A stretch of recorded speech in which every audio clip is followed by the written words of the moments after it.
एक बोट दाखवलं गेलं, तर आम्ही उरलेली बोटं त्यांना दाखवूच कुठे आहेत ती. बरं, ठीक आहे.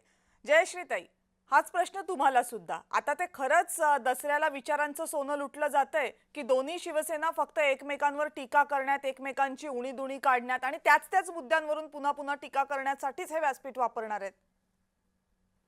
शिवतीर्थावर अनेक वर्षांपासून, अनेक दशकांपासून दसरा मेळावा हा होत असतो. हं. त्यामुळे शिवतीर्थावर होणाऱ्या शिवसेनेचा, उद्धव बाळासाहेब ठाकरे यांच्या शिवसेनेचा दसरा मेळावा ही अनेक वर्षांची, अनेक पिढ्यांची परंपरा आहे.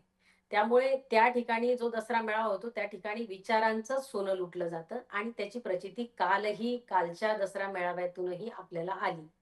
कालच्या दसरा मेळाव्यामध्ये कुठेही लोकं गाड्या पाठवून आणलेली नव्हती. तर स्वतःहून ज्यांचं शिवसेनेवर, खऱ्या शिवसेनेवर प्रेम आहे, ज्यांचं बाळासाहेब ठाकरेंवर प्रेम आहे आणि ज्यांचं आदरणीय पक्षप्रमुख उद्धव ठाकरे साहेबांवर प्रेम आहे, ती लोकं स्वतःहून त्या ठिकाणी शिवतीर्थावर आलेली होती. एवढा प्रचंड पाऊस असताना, चिखल असतानाही लोकं त्या ठिकाणी बसलेली होती.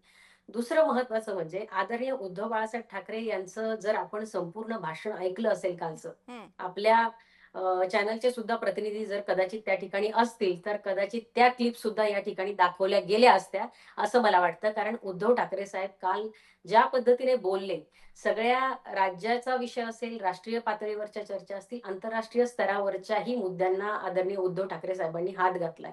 त्यामध्ये आजचा महत्त्वाचा ज्वलंत विषय तो म्हणजे महाराष्ट्रामध्ये मोठ्या प्रमाणात आज अतिवृष्टीमुळे ओला दुष्काळ सदृश्य परिस्थिती आहे आणि एकट्या महाराष्ट्रामध्ये, एकट्या मराठवाड्याचं जवळपास निम्म्याहून अधिक नुकसान झालंय. म्हणजे आपण म्हणतोय 60,00,000 हेक्टरहून अधिक नुकसान जर महाराष्ट्राचं झालंय, तर 32,00,000 हेक्टर जवळपास नुकसान हे मराठवाड्याचं झालंय. या मराठवाड्याच्या मदतीसाठी आपण धावून गेलं हं, पाहिजे. हं. हा संदेश उद्धव ठाकरे साहेबांनी त्या ठिकाणी दिलाच आहे.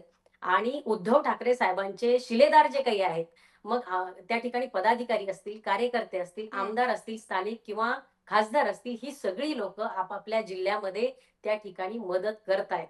त्यामुळे त्या मदतीसाठी आणि मदत करत असताना मदत किंवा दान जे काही आपण देत असतो, ते एका हाताने दिलेलं दान दुसऱ्या हाताला कळू नये, असं म्हणतात. याचं कारण असं आहे, की दिलेली मदत ही दाखवायची नसते, ती मिरवायची नसते. ती सवय उद्धव ठाकरे साहेबांच्या शिवसेनेला कधीही नाही. आणि खरा शिवसैनिक जो आहे, तो मदतीला धावून जातो. तो उर बडवून सांगत फिरत नाही, की मी मदत केली, मी मदत केली.